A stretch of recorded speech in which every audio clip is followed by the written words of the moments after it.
I officially transferred the house to my parents, knowing a divorce was becoming inevitable. With a cold, detached expression, Henry pointed at me and demanded that I leave, his voice laced with venomous insults. His parents watched, their approving smiles making it clear they stood behind his cruel words. Despite the hostility, I stayed composed, fully prepared for this moment. I had packed my bags long before, ready for this day. Without hesitation, I walked out, leaving them oblivious to the consequences that would soon unfold. I'm Amy, and I recently celebrated my 45th birthday. It's been quite a while since Henry and I were married, and our children have grown up, forging their own paths away from home. Once an ordinary salaried worker, my life took a turn when a friend introduced me to teaching others how to create handmade accessories. This shift from hobby to profession has been transformative, bringing me immense joy through my interactions with students and the daily act of creating.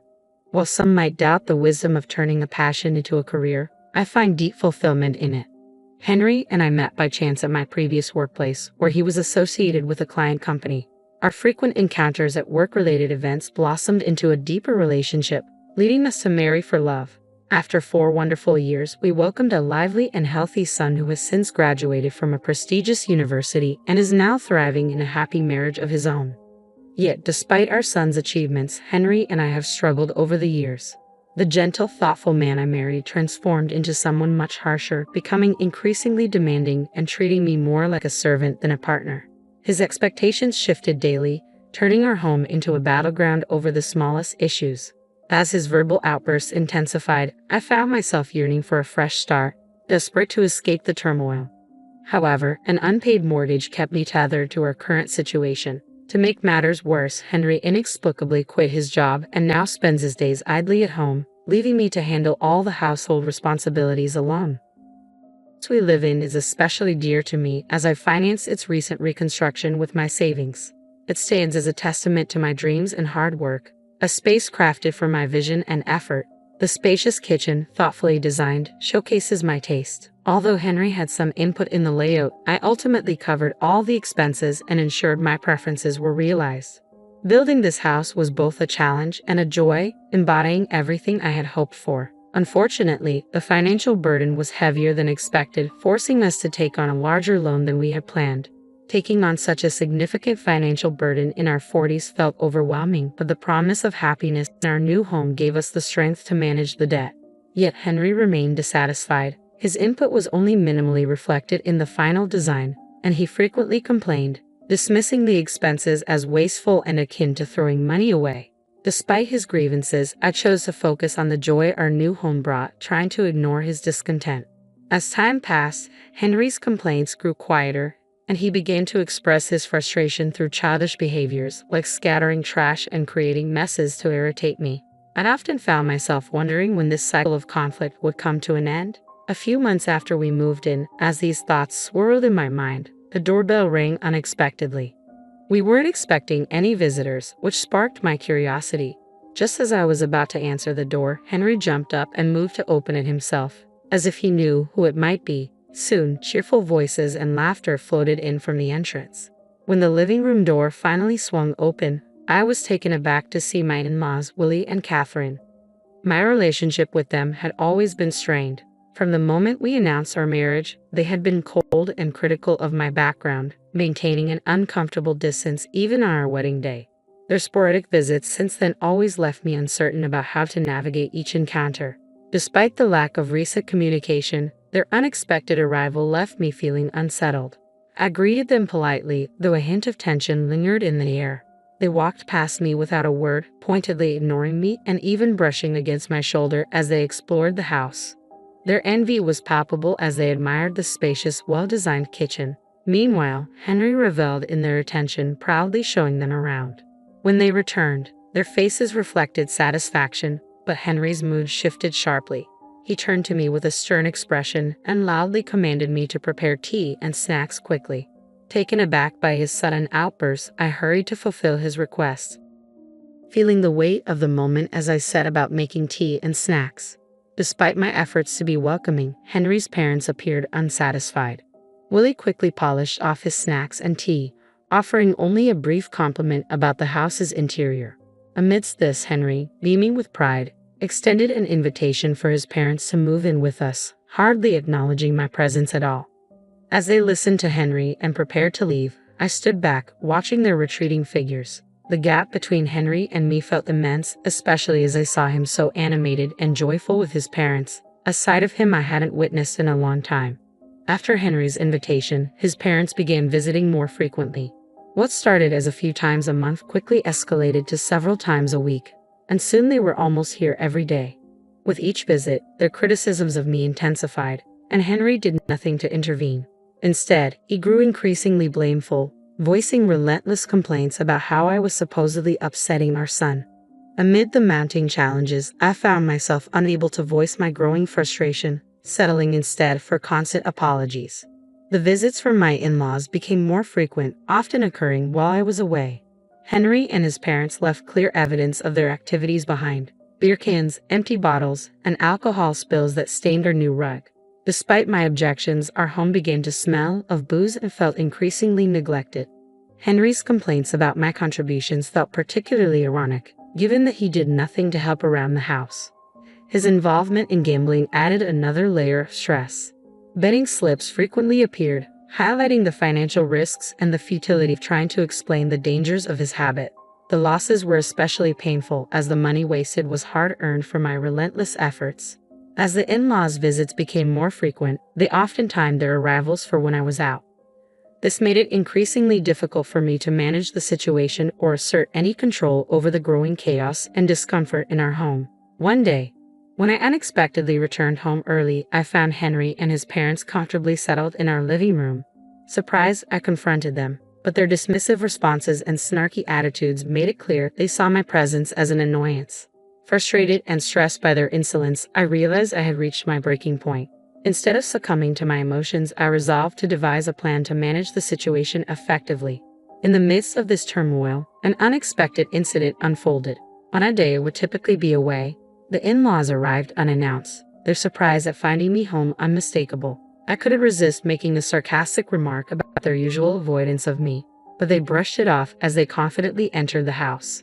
Henry greeted them with a warm smile and proceeded to show them around from the kitchen to the bathroom. As I watched the thorough inspection, suspicion crept in. It felt like there was a hidden agenda behind their visit. When they left, their satisfied expression suggested they had uncovered something significant. Curious and increasingly cautious, I questioned their need for such thorough inspections and wondered if there was something they felt compelled to tell me. I had previously warned Henry not to pry into my concerns, insisting it was none of his business, yet his behavior suggested he was hiding something. I suspected he was trying to manipulate the situation, though identifying his exact intentions proved difficult. My best option was to quietly observe and decipher the unfolding scenario. Then one day, after work, I returned home to a startling sight. A large moving truck parked in front of our house, emblazoned with the logo Moving Center. Henry was deep in conversation with the truck driver and several representatives. When our eyes met, he quickly averted his gaze and hurried back inside. To my shock, my in-laws arrived at the same time. They greeted me casually as if nothing were wrong, while Henry welcomed them with open arms, ushering them into the house. The tension in the air was palpable, signaling that significant changes were about to impact our living situation. As I followed Henry and his parents inside, I was struck by the dramatic transformation of our home. The familiar furnishings and personal items that once filled the space had vanished, replaced by my in-laws' outdated furniture, arranged as if they had already moved in. Sitting on the sofa, I was surrounded by their smirking smiles, radiating a sense of smugness. Their demeanor made it clear that this change wasn't spontaneous but part of a well-orchestrated plan. Feeling a mix of anxiety and determination, I opted to stay silent and observe what would unfold next. The anxious glances exchanged between my in-laws only intensified the already tense atmosphere. Soon, they hinted that there was something important they needed to discuss, suggesting an ulterior motive. Steeling myself and maintaining a calm facade, I listened as Henry took a deep breath and revealed that he had sold the house to his parents. He then proposed we get a divorce, and his parents nodded in agreement, their smug smiles betraying their satisfaction in orchestrating this situation. Despite the shocking revelation, I managed to stay composed, having suspected their scheming all along. I quickly signed the divorce papers, set my wedding ring on the table, and announced my decision to leave. My suspicions about Henry and his parents' deceitful behavior during their frequent visits while I was away had prompted me to take precautionary measures. I had installed surveillance cameras throughout the house, which I could access via my smartphone. Initially, I monitored their casual interactions, but it wasn't long before I stumbled upon footage that confirmed my worst fears. In the video, Henry and his parents were seen happily discussing the sale of the house. Shocked but now fully aware of their intentions, I began to plan my next steps carefully. Armed with evidence from the surveillance, I started searching for a new place to live, determined to move on from this betrayal. Taking decisive action, I initiated the transfer of the home loan from my name to Henry's. If they intended to force me out of our shared home, it only seemed fair that they should assume the mortgage payments and all associated responsibilities.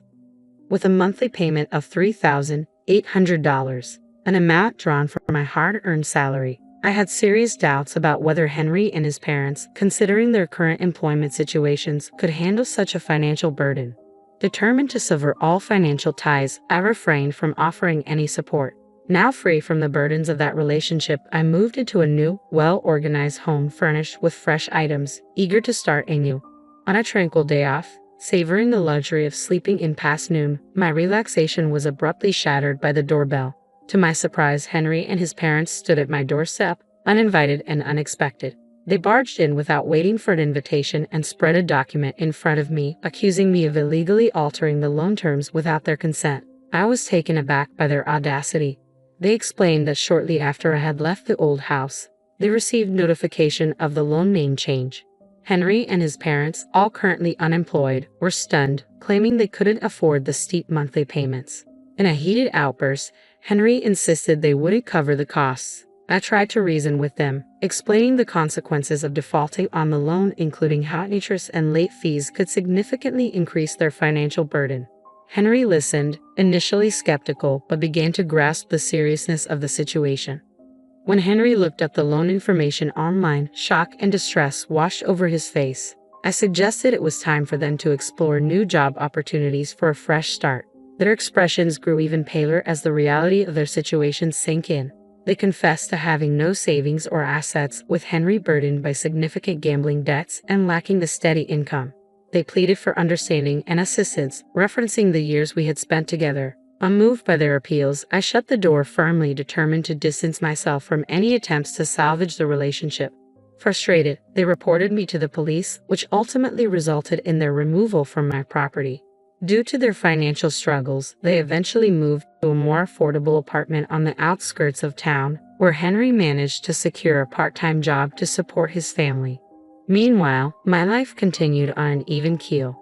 I focused on my job and, in my spare time, started a blog about handmade crafts. The blog gained traction, leading to a substantial increase in my monthly income as requests for workshops and courses began to pour in. I had no intention of remarrying and was determined to navigate life on my own terms. One day, I stumbled upon an old household account book from the early days of my marriage. As I flipped through its pages, memories of our financial struggles flooded back. With a renewed sense of purpose, I resolved to carve out a new path toward happiness on my own. After reflecting on the past, I returned the account book to the shelf, ready to focus on creating a fulfilling future.